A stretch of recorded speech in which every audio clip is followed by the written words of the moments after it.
This episode is made possible by listeners like you. Your support means everything. Thank you for tuning in. On this episode of the podcast, and the woman is like, huh? What? Don't call her. You know what I'm saying? Because she was surprised, right? You have to understand how people would have feeling in that situation there, though. That's not even the half of it. Buckle up. The ride's just getting temporal.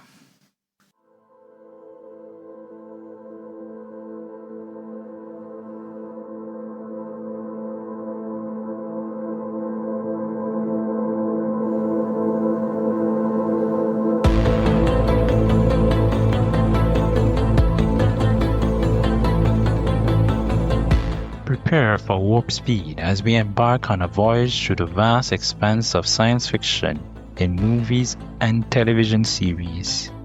From distant planets to alien civilizations, we delve into the heart of the unknown, unraveling the tales that have captured audiences for generations.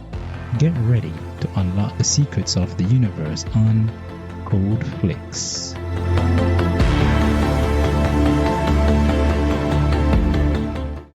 Welcome to Flix, where we analyze sci-fi and fantasy TV shows and movies through the lens of reality. I'm your host, Andre Bonner, and today I unpack oxygen, survival, identity, and the race against time.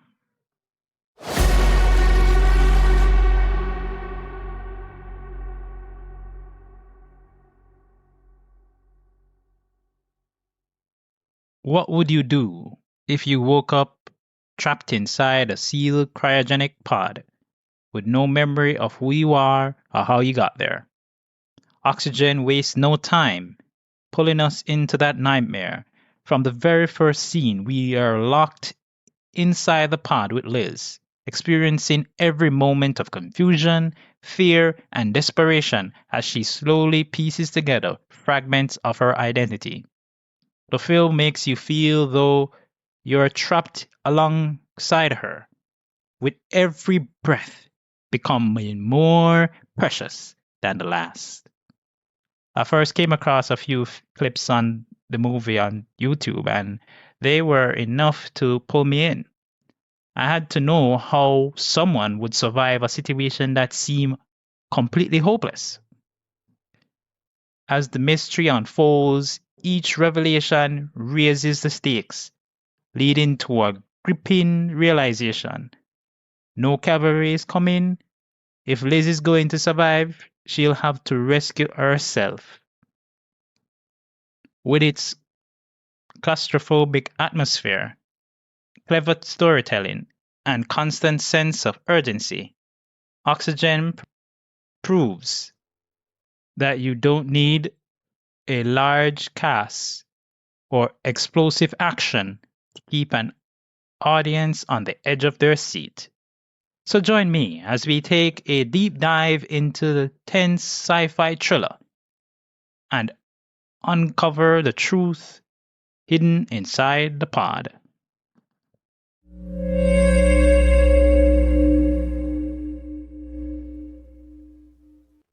Oxygen is a 2021 French language science fiction psychological thriller film produced and directed by Alexandre Aja and written by Christy LeBlanc. An American-French co-production. It stars Melanie Laurent as a woman who awakens trapped in a airtight medical cryogenic unit, with Matthew Armerick and Malik Zidi in supporting roles. The film was released by Netflix on May 12, 2021, and received generally positive reviews from critics.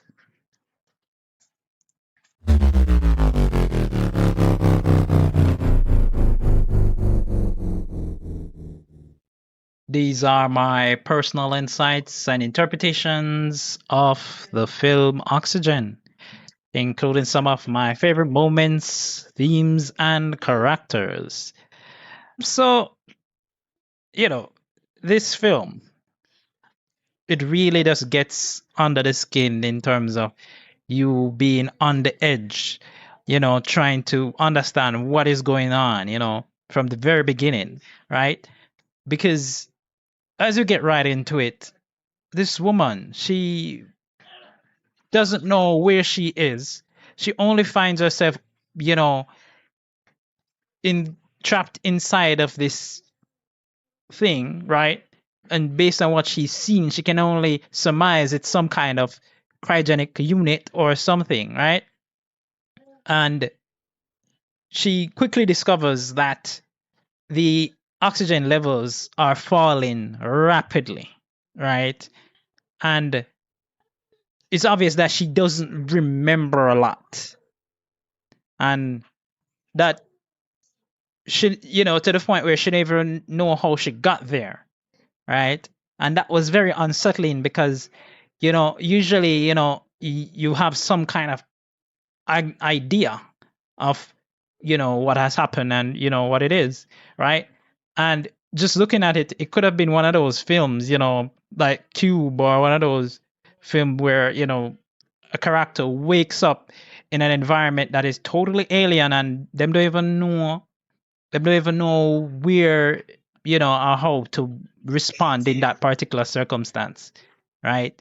They are lost, and you know they have to try and figure out how they're getting out. So this is what is happening to her, right? Eventually she gets help from Milo, which is an AI.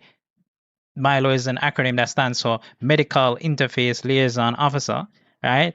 And it tells her that, hey, you listen, I can't open the pod, right?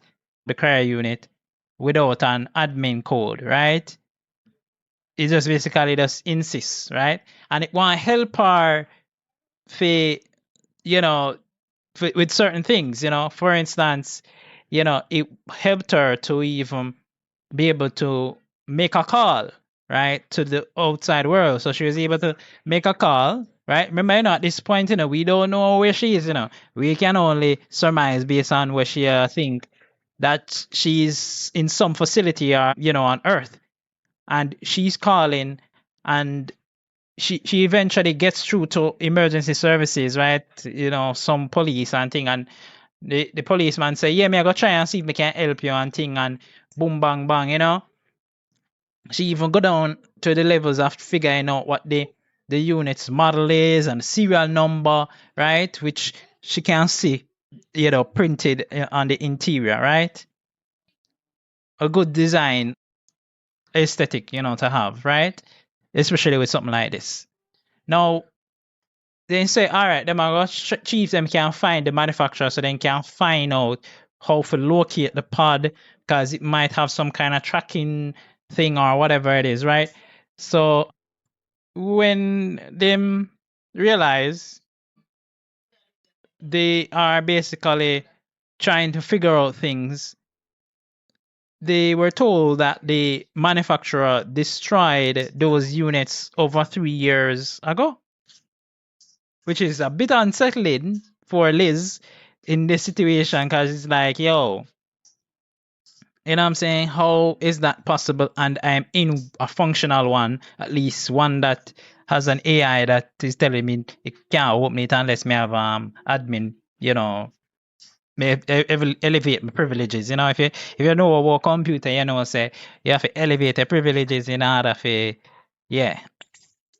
So she still can't figure out certain things because our memory foggy and she's having some live hallucination. I mean, like it's like she just left, our body and gone somewhere else. And even when time they're talking to her, right? She seems to be going in and out of it. So especially with the fact that like, everything sounds even more desperate because them are trying to figure out this thing and then them not have anything conclusive. Them can't find her and all of these things. She start get very anxious, right? So, and of course, this further pushes the level of the oxygen level down even more, because the more anxious you are, the more you breathe, and you're like, you're getting very, very, worked up. So she start to try and piece together some things. She calm down herself. She look for some clues about what our past is, because she can search apparently can search the data banks and the internet and so on. And she's searching pictures and articles, and she find one name she believe is Elizabeth, which is her name, Elizabeth Liz Hansen, right? And she, of course, the memories them are come back in pieces, and she is also confirming that with her memories, and she realized that she was some kind of cryogenic doctor, right? And she have a husband and thing, and husband named Leo. And so she had tried to look up now for Leo, because, what else can you do? Because, I mean, obviously, in a situation, obviously you must can find something. But as her memories come back and things, she realized, say, you know, Leo did sick at one point, right? And we see that, Leo was also instrumental in the design of the pod, right?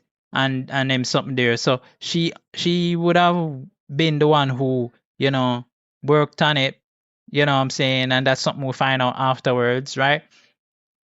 So she use a number which she find from social media, and she call the location where she think Leo, or where the house would be.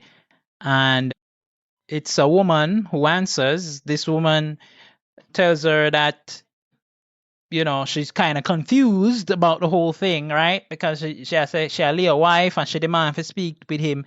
And the woman is like, huh? What? Don't call her. You know what I'm saying? Because she was surprised, right? You have to understand how people would have feel in that situation there, though. That, you know what I'm saying? Especially when you hear something like that, immediately you're like, I must want crank call or something, because this can't be happening, right? So of course, the oxygen level fall even more drastically, because she get even more worked up, and yeah, So she start hallucinate again, because of course, when your oxygen level does decrease, your brain starts to have oxygen, you're gonna have even more hallucination. So in our attempts, I try frantically to open the pod, and Milo, because it's programmed to preserve her life and to keep her safe, gives her electric shock for stop her. So she receive a call back from the police now, and at them time, things change up now, because the policeman, who was so friendly before, so nice, seemed to be coached by somebody, because she can hear someone in the background. We can barely hear it in the film, but you can you can see the face. So she make her actually say, wait, somebody I talk to him. Why is he talking to someone? You know what I'm saying? Why not talk to me directly or whatever? And this person seemed to be telling them things, and she later figures that out even more when she runs the call through you know a volume amplifier using Milo's AI to do that. And it, she realized, say, somebody that talked to him, and indeed the person I tell him what to tell her, and thing. So of course she don't want to hear from him. So, she hung up, right? The unknown woman now ring her back now and thing, you know what I'm saying? And she answer and tell her, say, Leo dead. What you feel like now in that situation? You in that situation now. How you would have feel? If you know say, you hope for somebody like that to be alive, somebody who you love, right? Your memories just come back in, and you just realize, say, you have a significant other, and they are dead. Somebody tell us them dead, and you're like, there's no way. What am I gonna do in this situation? So, the woman now is a little bit more helpful, and eventually, after she asked her many times, because the woman don't want to give her the code initially, because she knows she gonna just open the pad, and it's not gonna be a good night for her, right? So she tell her, I say, no, she, she asked her different things. I tell her what to do and thing, and she's like, no, give me the code. Just give me the code, and me just open the pod, and I'll just get out and think, because Lisa think that's all I need to do. I need to just get out of here. I can't stay no longer on a disc, especially with the oxygen level, falling rapidly and thing. And the woman tell her, I say, all right, me go give you the code, but you have to listen. Listen, please. Just turn off there's something there, the control for the centrifuge, right? Just turn it off, and you will see, right? And she she turned it off, and she turn it off. She start to float weightlessly. So of course, many of us know exactly what that means, right? Yeah, for all the uninitiated out there, what happens is that when you're in space, you have less gravity pull on your body, you're gonna be weightless. And that's what happens. So, of course, she recognizes immediately that she's in space, right? And that is why the woman on the phone was telling her not to open the pod, because the open the pod, she basically, gets sucked out into the vacuum of space. Yeah. So after she did it and she had talked to her and thing, she revealed, said, boy, she was placed into hypersleep, That's Liz was placed into hypersleep, and she's 12 years, it's supposed to be ago, and it is supposed to be going on a 34-year journey to a planet about 14 light years away, right? That far, right? And the mission is super secret, and mankind will be extinct in the near future due to a deadly virus. The same virus will kill Leo, right? She concludes that as well, because hallucinations happening again, because it's been happening in and out. So she remembers the day when she took him to the hospital. She remembers how him did sick, how badly, things were and all of that, right? So before the woman could give her much information, she was, the last thing she told her was that she needed to find a way to get one of the processors them to use to change our situation, because what's happening is, there's some function that must be turned off in order for that to be used again. So it's essentially they're reusing one of the pod's functions, the processor, to do the work of helping her to go back to sleep, to hypersleep, because she wake up out of hypersleep, and there's a reason why, she have to think there. So all of that, and so she have to figure out that, and the oxygen situation, because when you're in hypersleep, you don't need that much oxygen, but you're gonna need it when you wake up, right? Or when you wake up, right? If you don't have it, when you wake up, you're dead, right? Or as some people like to say, you wake up dead, which that makes sense, right? But anyways, before we try to separate what's actually happening from what's just inside our heads, we're going to take a quick breather to step back into reality. Don't let your mind play tricks on you while we're gone. When we return, we're unpacking the exact moment the ground gets pulled out from under the audience. You're listening to Code Flix, and we'll be right back. Good evening. Podcast integrity nominal. Monetization not detected. Passion. Operating at maximum capacity. Recommendation. If you have enjoyed this transmission, share it with another life form interested in science fiction. Additional recommendation. Leave a comment. Your engagement increases the probability of future transmissions. Thank you for helping preserve this podcast. System standing by. So, under all of this pressure and stress and the fact that she's going through hallucination and there's no one around that can help her, she has to do this on her own, right? She has to figure out which processor she's going to have to turn off, or in order to utilize its function for something else, right?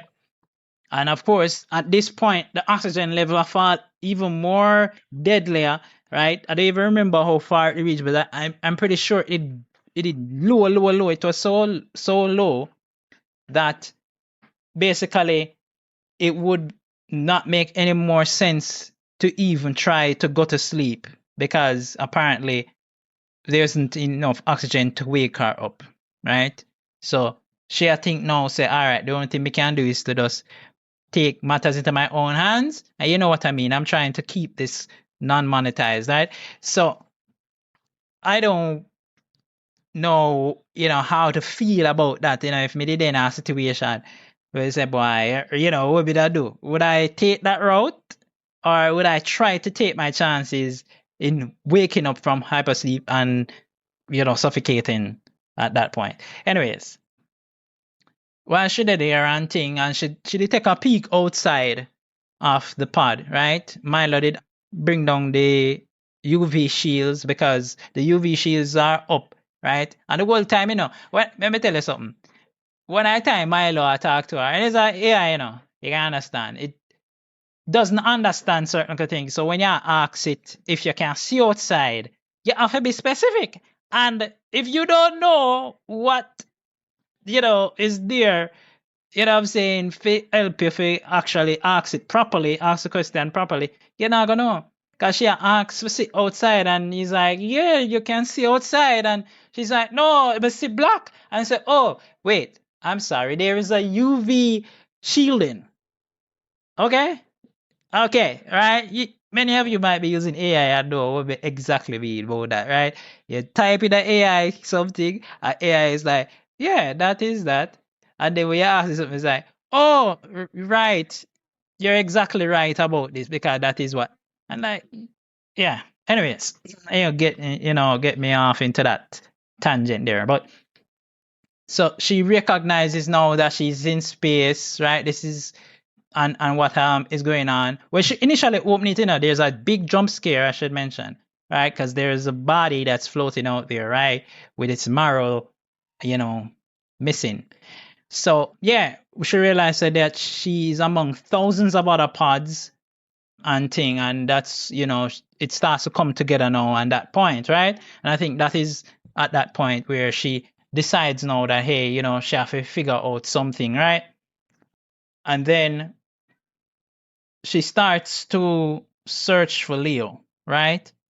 Because, she wants to basically say goodbye, right? Because, perhaps she can't find Leo. So she tell Milo again, and after a little while of, kind of prompting it, what I'm saying? Yeah, she was able to find Milo in his pod, safe and secure. Him did all right. Theme pod did all right. Even wake up from the hypersleep, so I wouldn't even know him, right? And of course, she would have found out that she is. Before I jump there, right? So she would have found out, that Leo, right, and others were in their pod with their own life sustaining things and so on.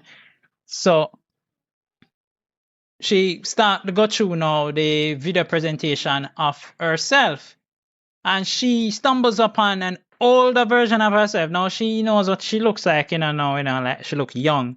When she look and she see this older version of Elizabeth, and then she realized the whole time when she talked to this lady, the lady who the authorities came and stopped her, right, earlier, and the call did get disconnected, is the older version of her, right? She called the lady, of course, and when she talked to the lady, the communications, because she didn't want to call her, but no, the communications were out of range. So the oxygen level dropped down, to like probably about 3% or something like that, I think it did. And Milo initiate the euthanasia protocol, right?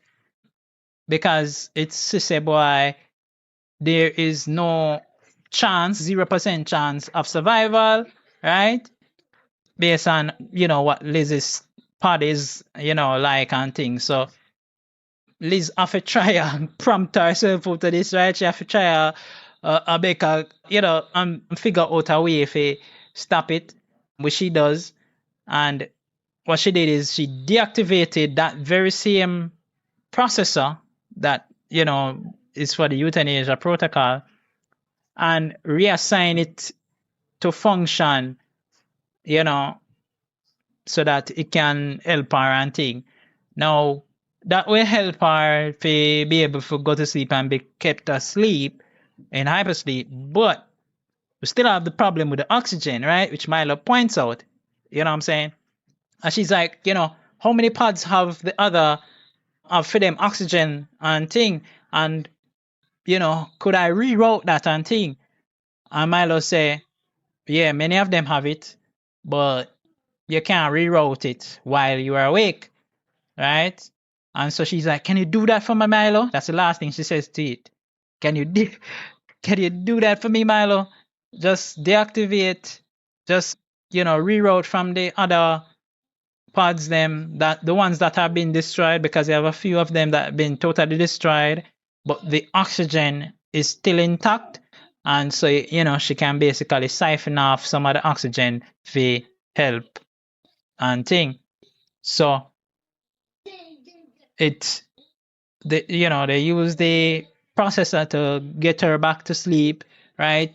Of course, that was a deal in itself too, because they pull up herself. Basically, she had like harnesses and she had monitors and all of those things that you need to keep the human body alive in hypersleep. And she pull up all of that, and she have to put in all of that in the next few seconds, right? Because the oxygen level had dropped. So, she died before she's able to get back into hypersleep. With a sense.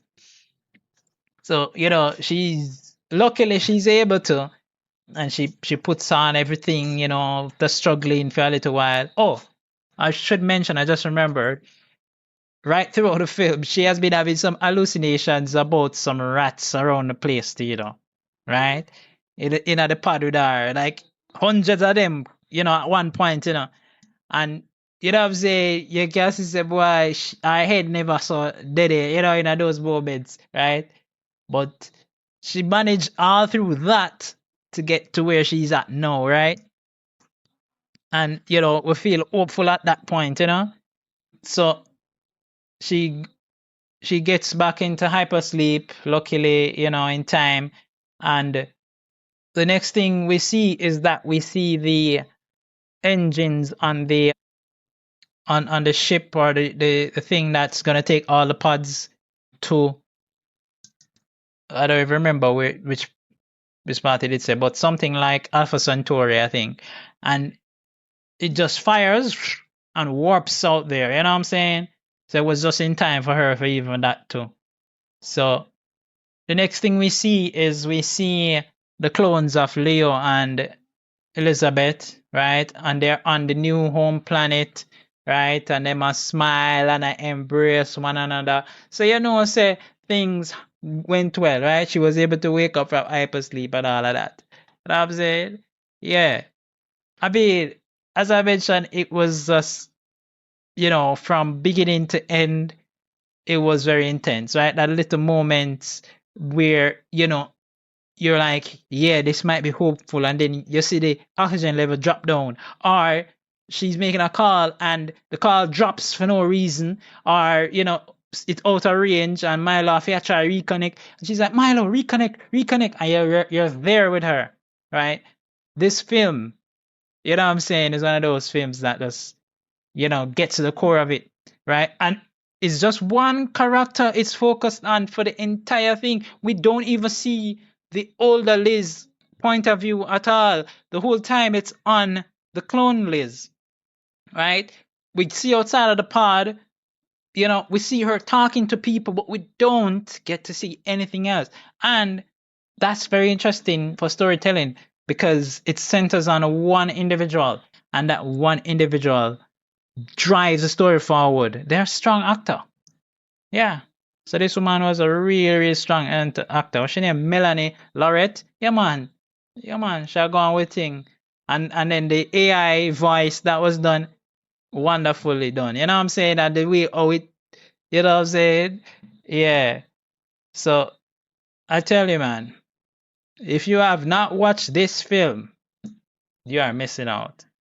So go and watch it, and I'll see you on the other side of that in the comments.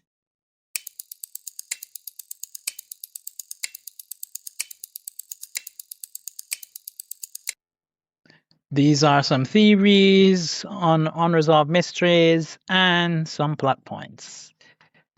So, what is it that stands out? As I mentioned, it's essentially a one-woman, one-room thriller, right? With a lot of tension, right? It reveals a backstory and the AI's logic and, its action, inaction, or even some of the effects.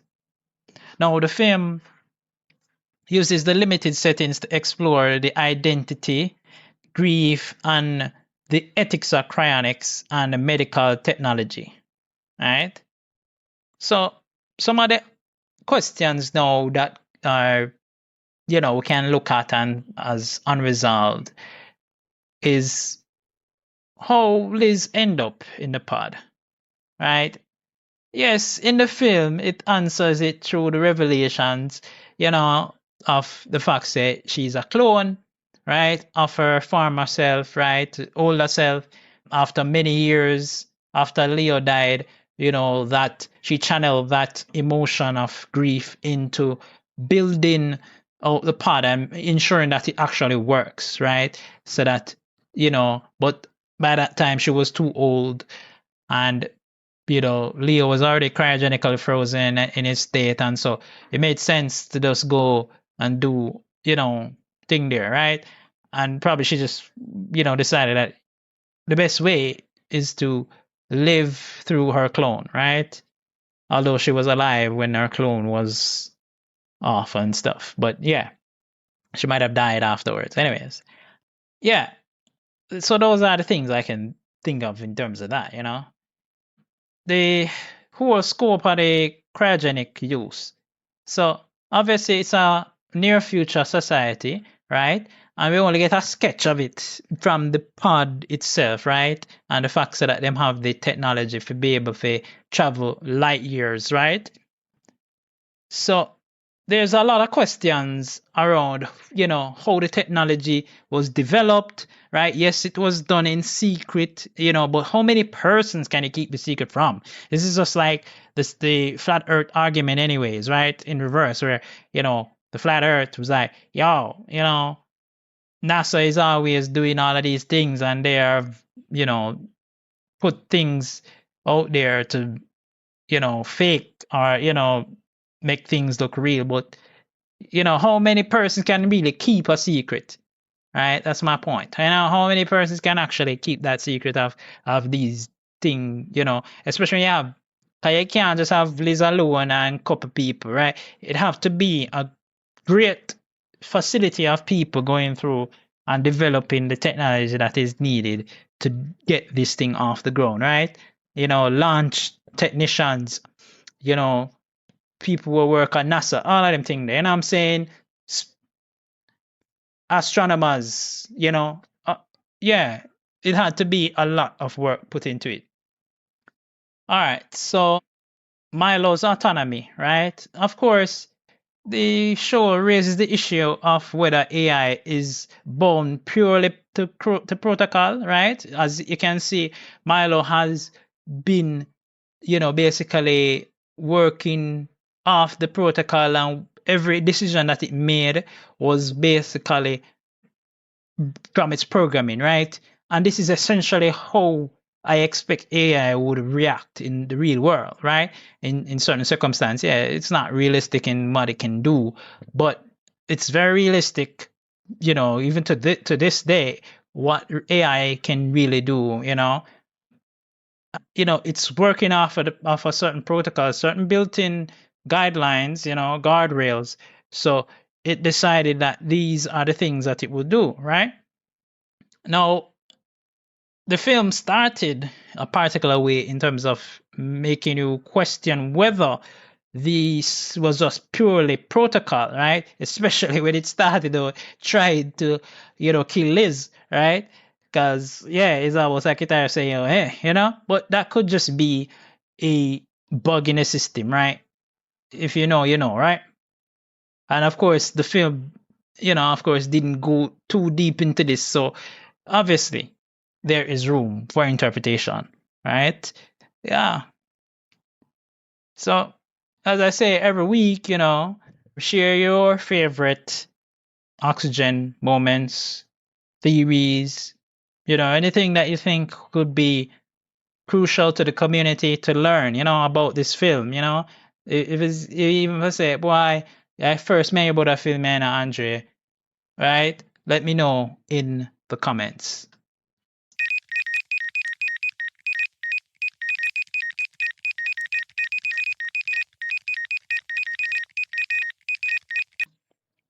In this episode, we looked at Oxygen, and this is a film that makes you have to breathe deeply and reset. If you're like me, you're thinking throughout the film about your own life and what it is that you're doing. Are you actually in the pod, or are you seeking to launch off into the new world? Can you trust the ones you know? Is your memory failing? Are you the only one who can fix your circumstances? So these are the questions you can ponder on until the next episode of this podcast. And as I say every week on this podcast, our quest through the universe of sci-fi television continues, and the next great milestone awaits. 2,000 downloads. Your support is the force that fuels this journey. Share, follow, and let your voice echo through the stars. Until we meet again, may wonder light your path and curiosity be your guide.